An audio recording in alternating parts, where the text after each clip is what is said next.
Caption చూశారు కదండీ! వెంటనే అటెన్షన్ వచ్చేస్తుంది. నాకు పీరియడ్స్ అని చెప్పినా కానీ, ఆ డైరెక్టర్ వదిలిపెట్టలేదు. నిజంగా ఈ క్షణం మీ బుర్రలో ఏం స్ట్రైక్ అయిందో చెప్పండి. నిజమే చెప్పాలి.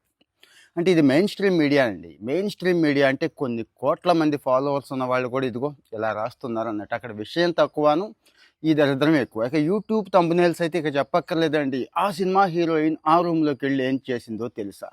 ఇగో ఈ డైరెక్టర్ దగ్గరికెళ్ళి ఏం చేసిందో తెలుసా? ఇట్లాంటివి మీరు చూసే ఉంటారు.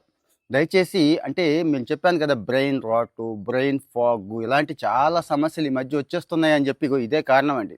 ఆ క్షణానికి మీ మెదడుకి సన్నటి షాక్ తగులుద్దండి. లోపలికెళ్ళి చూస్తే ఏం ఉండదు. అయ్యో! ఇంతేనా అనిపిస్తూ ఉంటుంది. మళ్ళీ ఇంకొకటి సేమ్.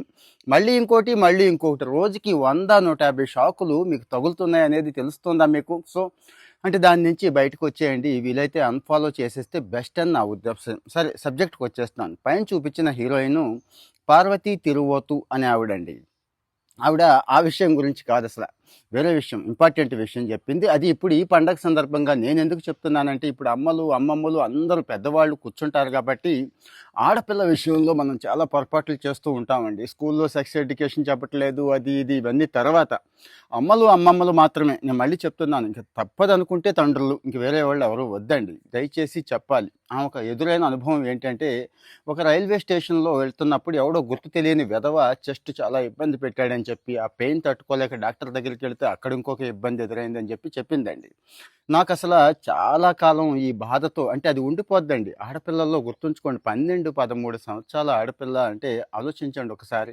ఆ పిల్లకి అంతటి పరిస్థితి వస్తే, సడెన్‌గా వస్తే తల్లి, తండ్రి చెప్పకపోతే అంటే ఆ టైంకి వాళ్ళు కాస్త భరోసా ఇవ్వకపోతే, ఆదుకోలేకపోతే ఎంతంటే అంత నలిగిపోతారు. సో, బయట మగవాళ్ళు ఎలా ఉన్నారు? ఎలా చూస్తారు? ఎలా మాట్లాడతారు? ఏ ఉద్దేశంతో మాట్లాడతారు? గుడ్ టచ్‌లు, బ్యాడ్ టచ్‌లు ఇవన్నీ సినిమాల్లో చూస్తున్నాం గానీ చెప్పుకోవట్లేదండి మనం. సో, మరి మీ ఎక్స్‌పీరియన్సెస్‌ని కాస్త మెచ్యూర్డ్‌గా, అందంగా, చక్కగా ఆడపిల్ల దగ్గర కూర్చొని ఈ పండగ కదండీ! చక్కగా 4 పప్పలు పెట్టుకొని తనకు పెడుతూ, మీరు తింటూ చెప్పగలిగితే, ఇదిగో ఆ అమ్మాయి పార్వతి తిరువోతు అనే అమ్మాయి నేను చాలా కష్టం మీద బయటికి రాగలిగాను. ఏది ఈ మేల్ హెరాస్మెంట్ నుంచి. ఆడపిల్లలకి ఈ ఎడ్యుకేషన్ ఇళ్లల్లో ఉండట్లేదు.